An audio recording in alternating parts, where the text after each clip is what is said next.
हर साल की भांति इस बार भी मनाया जा रहा है, परंतु कुछ जो कोविड-19 के कारण इन सारी चीज़ों पे थोड़ी रोक लगा दी। हम सभी जानते हैं कि हमारे देश का संविधान बना था और संविधान लागू हुआ था, जैसा कि हम जानते हैं कि डॉक्टर भीमराव अम्बेडकर के द्वारा इस संविधान को लागू किया गया था। तो आज आइए हम देखते हैं कि विद्यालय में हमारा किस तरह से ये गणतंत्र दिवस मनाया जा रहा है। थोड़ा फीका है, परंतु क्योंकि ये हमारा राष्ट्रीय पर्व है, इसलिए हम इसे पूरे जोशो खरोश के साथ मना रहे हैं। तो आइए हम चलते हैं और हम देखते हैं कि गणतंत्र दिवस की सेलिब्रेशन कैसे हो।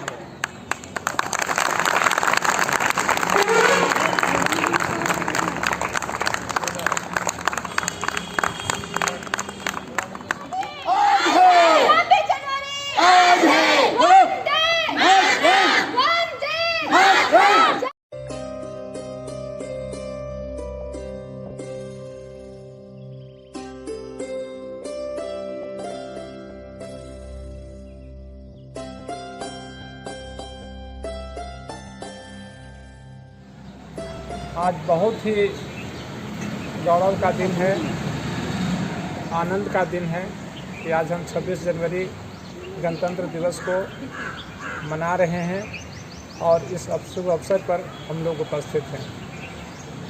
आप हमारे विचारों से अवगत तो हैं ही। सत्य का जो संचरण है बहुत कठिनाई से जो है हमको देश को आज़ादी मिली है और हमारा अपना संविधान जो है लागू हुआ है। मेरे छात्रों से, छात्राओं से, मेरे बच्चों से ये आग्रह होगा कि आप जो संविधान का प्रियमलम है, हम भारत के लोग उस पेज को बढ़िया से पढ़िए और संविधान की जो पुस्तिका है वो अपने घर में रखिए और उसको पढ़िए तो उसमें क्या आपके अधिकार दिए गए हैं, क्या आपको वो अधिकार प्राप्त हो रहा है, आप ये सोचिए। बहुत सारी समस्याएं शिक्षण के दरमियान आप रूबरू हो रहे हैं। आप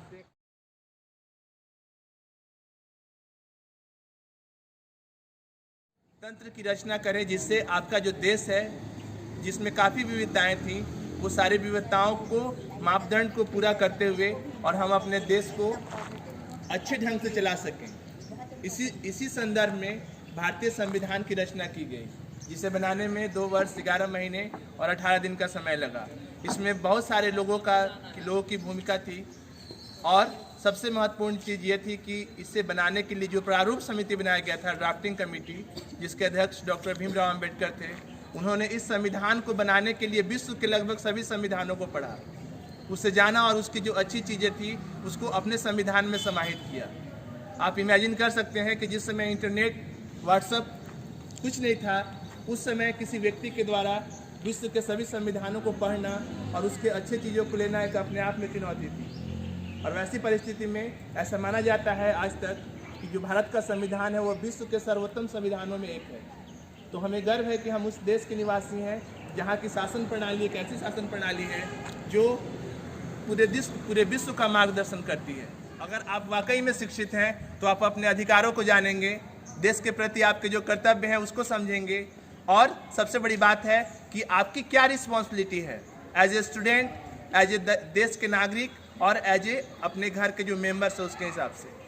तो संविधान जो है वो हम लोगों को सिखाता है कि हमें किस तरह से रहना है, कैसे चलना है, कैसे बोलना है और हम एक स्टूडेंट के हिसाब से कैसे हम अपने आप को ढालें कि एक बेहतर नागरिक बन सकें। तो मैं यही उम्मीद करूंगा आप सभी से कि जब इस विद्यालय को छोड़ें या जब कहीं भी किसी भी पोस्ट पर रहें तो अपने देश की गरिमा, अपने राष्ट्र का सम्मान और समानता, बंधुत्व की जो भावना है हमारे संविधान की, उसका अनुपालन करें। कर्तव्यों के बारे में भी सोचना है। हमें ये सोचना है कि हम खुद आगे कितने आगे बढ़ जाएं और अपने देश और अपने समाज को इतने आगे ले जाएं कि विश्व के मानस पटल पे भारत का जो एक अतीत से अंदाज रहा है, भारत का जो एक पहचान रहा है, उस पहचान को और कितने आगे हम लेकर जा सकते हैं।